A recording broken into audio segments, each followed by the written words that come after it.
আপনাদের স্মরণ করাই, গত বছর 2023-এর 15ই জুন তার জেরে প্রায় 8 মাস পর গ্রেফতার ভাঙড়ের তৃণমূল কংগ্রেস নেতা। এতদিন পর হঠাৎ কেন গ্রেফতার আরাবুল ইসলাম? একাধিক জল্পনা রয়েছে রাজনৈতিক মহলে। পঞ্চায়েত নির্বাচনের সময় থেকে আরাবুলের বিরুদ্ধে ভাঙড়ের তৃণমূল কংগ্রেস কর্মীদের একাংশের ক্ষোভ সামনে আসছিল। অভিযোগ, আরাবুলের জন্য তৃণমূল ছেড়ে আইএসএফে যোগ দেন ভাঙড় 2-এর বহু মানুষ। বহু তৃণমূল কংগ্রেস কর্মী নেতৃত্বের কাছে আরাবুলের বিরুদ্ধে একাধিকবার অভিযোগ জানিয়েছেন। তোলাবাজি সহ বিভিন্ন অভিযোগের কারণে স্থানীয় তৃণমূল নেতৃত্ব থেকে পুলিশ প্রশাসনের আরাবুলের বিরুদ্ধে ক্ষোভ বাড়ছিল বলে খবর। রাজনৈতিক মহলের জল্পনা, তবে কি সেই ক্ষোভ কমাতেই আরাবুলকে গ্রেফতার? বেশ কয়েকদিন আগে হঠাৎই আরাবুলের সিকিউরিটি তুলে নেওয়া হয়, আপনারা জানেন। সূত্রের খবর, শওকত মোল্লার হস্তক্ষেপে আবারও নিরাপত্তা ফেরত পান আরাবুল। ভাঙড়ে আরাবুল বনাম শওকত মোল্লার দ্বন্দ্ব নতুন নয়। সব মিলিয়ে এই মুহূর্তে আরাবুল ইসলামের এই গ্রেফতারি, আরাবুলের গ্রেফতারি কি ভাঙড় 2-এ শওকতের জমি আরো শক্ত করবে? এ প্রশ্ন কিন্তু উঠছে। আমার সহকর্মী সত্যজিৎ এই মুহূর্তে আমার সঙ্গে রয়েছেন। সত্যজিৎ, আরাবুল ইসলামের এই যে গ্রেফতারি, এই গ্রেফতারি অনেকগুলো প্রশ্ন সামনে নিয়ে আসছে। এক, গোষ্ঠীদ্বন্দ্ব, দিনের পর দিন অভিযোগ, পাশাপাশি শওকত মোল্লার জমি কি আরাবুলের গ্রেফতারির পর আরও সুদৃঢ় হবে, এ প্রশ্নও আছে। সব মিলিয়ে আরাবুলের গ্রেফতারির পর ওঠায় যাবতীয় প্রশ্নের কি উত্তর সরাসরি ভাঙড় থেকে মিলছে? দেখো, আরাবুল ইসলামের গ্রেপ্তারির পর ভাঙড়ের রাজনৈতিক মহলে 3টি ইকুয়েশন খুব গুরুত্বপূর্ণ। এক, ভাঙড়ে আরাবুল ইসলামের গ্রেপ্তারের পর সাংগঠনিকভাবে ভাঙড় 2 ব্লকে আর তেমন কেউ মুখ থাকলো না। অর্থাৎ কনভেনার করা হয়েছিল ভাঙড় বিধানসভায় শওকত মোল্লার, পাকাপাকিভাবে এবার তিনি ভাঙড়ের রাশ নিতে চলেছেন সেই প্রশ্ন কিন্তু উঠছে। কারণ তেমনভাবে ভাঙড়ে আর তৃণমূল কংগ্রেস নেতা কেউ থাকছে না। শওকত মোল্লা কি করবেন না, শওকত মোল্লা এবং তৃণমূল কংগ্রেস সূত্রে আমরা জানতে পাচ্ছি ভাঙড় 2 ব্লকের মোট 10টি অঞ্চলকে 3টি ভাগে ভাগ করে 6টি এবং 4টি অঞ্চল, মোট 10টি অঞ্চলকে 3টি সাংগঠনিক ভাগে ভাগ করে নতুন নেতাদের দায়িত্ব দিয়ে ভোট বৈতরণী পার হওয়ার চেষ্টা করবেন শওকত মোল্লা। সেখানে দায়িত্ব থাকবে কে? শওকত মোল্লা নিজে, তাদের উপরে দায়িত্ব থাকবে এবং তার যারা ঘনিষ্ঠ, তার যারা কাছের, তার যারা অনুগামী, তারাই দায়িত্বে থাকবে। আমি তোমার কাছে আসছি, আমি এই মুহূর্তে আমার সহকর্মী দীক্ষা ভুঁইয়ার কাছে যাব। দীক্ষার কাছে কিছু আপডেট রয়েছে আমি জানবো। পাশাপাশি দীক্ষা, এই বিষয়টা মানে আরাবুল ইসলামের গ্রেফতার, এটা তার চৌহদ্দির মধ্যে, তার পারিবারিক পরিসরে কি প্রভাব ফেলছে, তারা কি মনে করছে, যদি একটু জানা যায় প্লিজ।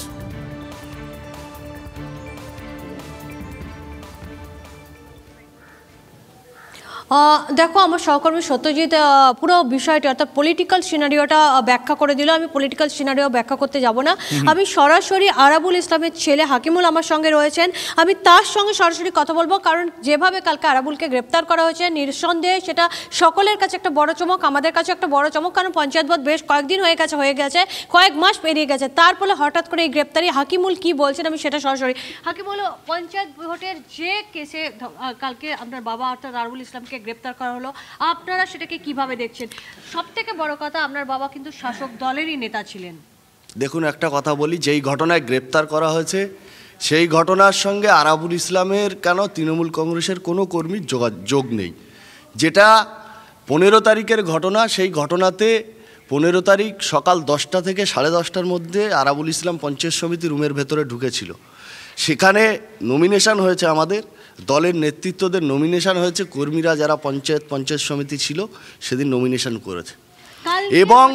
এবং যেভাবে আইএসএফরা সেদিন অত্যাচার করেছে, গুন্ডামি করেছে, মাস্তানি করেছে, আমাদের গাড়ি ভাঙচুর থেকে শুরু করে একেবারে লুটপাট করেছে, পঞ্চায়েত সমিতির গেট ভেঙে সেখানে পঞ্চায়েত সমিতির ভিতরে গিয়ে আরাবুল ইসলামকে মেরে দেওয়ার জন্য, আমাদের দলের অন্যান্য নেতৃত্বরা ছিল তাদেরকে মেরে দেওয়ার জন্য, আমাকে মেরে দেওয়ার জন্য তারা সেখানে গেছিল। তারপরেও সেই ঘটনার সঙ্গে আরাবুল ইসলামের 1% কোনো যোগ নেই। একেবারে অনৈতিকভাবে আরাবুল ইসলামকে গ্রেপ্তার করা হয়েছে। বাবা শাসক দলের তৃণমূলের নেতা, তাহলে শাসক দলের নেতাকে কেন গ্রেপ্তার? সাধারণত আমরা দেখি না শাসক দলের নেতা কোনো ভাবে গ্রেপ্তার হন। আমাদের যেটা বক্তব্য, নওশাদ সিদ্দিকী এই ঘটনার সঙ্গে পুরোপুরিভাবে জড়িত, তাকে অবিলম্বে গ্রেপ্তার করতে হবে, এটা আমাদের দাবি। আমি নির্দিষ্ট যে প্রশ্নগুলো আছে আপনারা করুন, আমাদের উপর নেতৃত্ব, আমাদের নেতা শওকত মোল্লা মহাশয় তিনি আসছেন, নিশ্চিতভাবে আপনাদের সমস্ত প্রশ্নের উত্তর তিনি দেবেন। আমি যেটা আমাদের বক্তব্য আমরা আমাদের মতো করে আমরা বলছি। আপনারা কি বিরোধিতা করে কোনো হায়ার কোর্টে যাবেন বা কিছু যাবেন?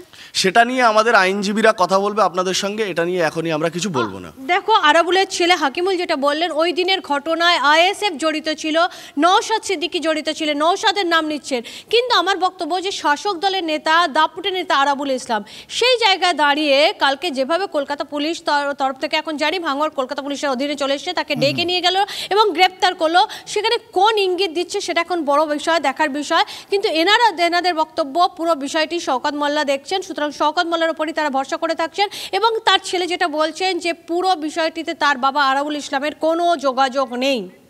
বেশ বেশ বেশ, আমি আরও একবার সত্যজিতের কাছে যাব, সত্যজিৎ, আরাবুল ইসলামের ছেলের সরাসরি এবং তার পরিবারের তরফ থেকে তারা বলছেন এই গোটা ঘটনা তারা সরাসরি অভিযোগের আঙুল তুলছেন নওশাদ সিদ্দিকী তথা আইএসএফ এর দিকে, তাদের মদতে নাকি এটা হয়েছে। অন্যদিকে শওকত মোল্লা গোটা বিষয়টি তারা জানাবেন।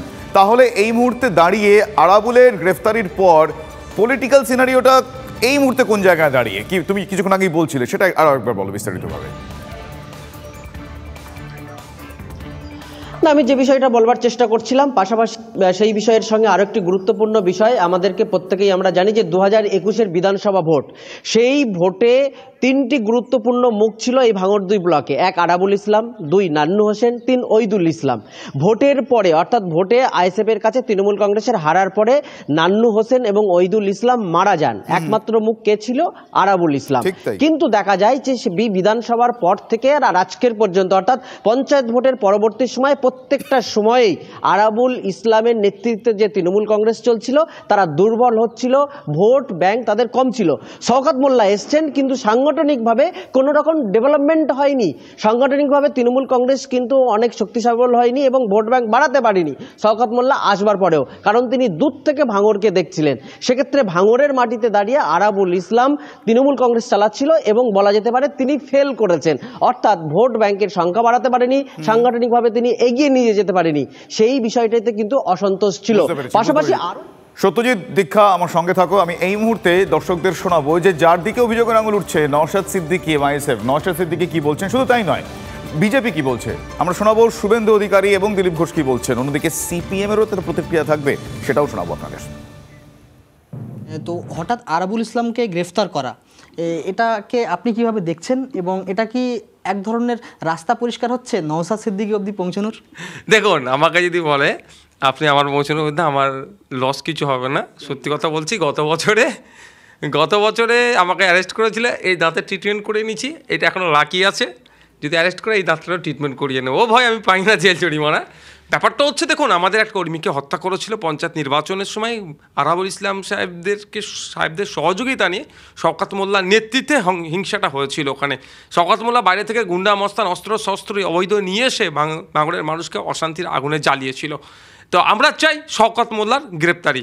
আরাবুল ইসলামরা তো এখানে জায়গা দিয়েছিল, শওকত মোল্লারা এসে এখানে অন্যায়টা বেশি করে সংগঠিত করেছিল। এটা কৌশল। আপনারা সাদা চোখে ভাবছেন যে পুলিশ রাজধর্ম পালন করছে, না, মমতা পুলিশ এসব করে না। আরাবুলকে দিয়ে, শওকতকে দিয়ে ওই এলাকায় ভোট লুট করবে, তাই ওর বিরুদ্ধে ওয়ারেন্ট ছিল, ওকে অ্যারেস্টও করা হলো, খুব তাড়াতাড়ি ওকে জামিনও করে দেওয়া হবে, যাতে নির্বাচনের সময় নির্বাচন কমিশনের গ্রেপ্তারির সামনে না পড়তে হয়। এ পরিকল্পিত। আপনাদের মনে হচ্ছে রাজধর্ম, মমতা পুলিশ এসব করার লোক নয়। এদের ঝগড়া আজ নতুন নয়, অনেক উপরস্তরে গেছে। যার রাজনৈতিক শক্তি বেশি থাকে সে অন্যকে দাবায় আর পুলিশকে দিয়ে। এদের এই অত্যাচার লড়াইতে সাধারণ মানুষ অতিষ্ঠ, আর এর কোনো সমাধানও নেই, কারণ রাজনৈতিক বড় নেতাদের হাত আছে। কিন্তু আমার যেটা মনে হচ্ছে তার চেয়েও বড় কথা, শাহজাহান শেখের যে কেস, তার থেকে মানুষের দৃষ্টি ঘোরাবার জন্য, ওটাকে হালকা করাবার জন্য আর এটা করা হয়েছে। কারণ এখানে সরকারই তাকে প্রোটেকশন দিচ্ছে, পুলিশ তাকে প্রোটেকশন দিচ্ছে, দুনিয়ার লোক দেখছে, ওখানকার লোকরা দেখতে পাচ্ছে, কোথায় আছে জানে, কিন্তু পুলিশ জানতে পারছে না, কারণ তারা তাকে বাঁচাবার চেষ্টা করছে। সেই জন্য আপনাদের দৃষ্টিটা অন্যদিকে ঘুরিয়ে দেওয়ার জন্য এই ধরনের ক্রিয়াকলাপ হচ্ছে।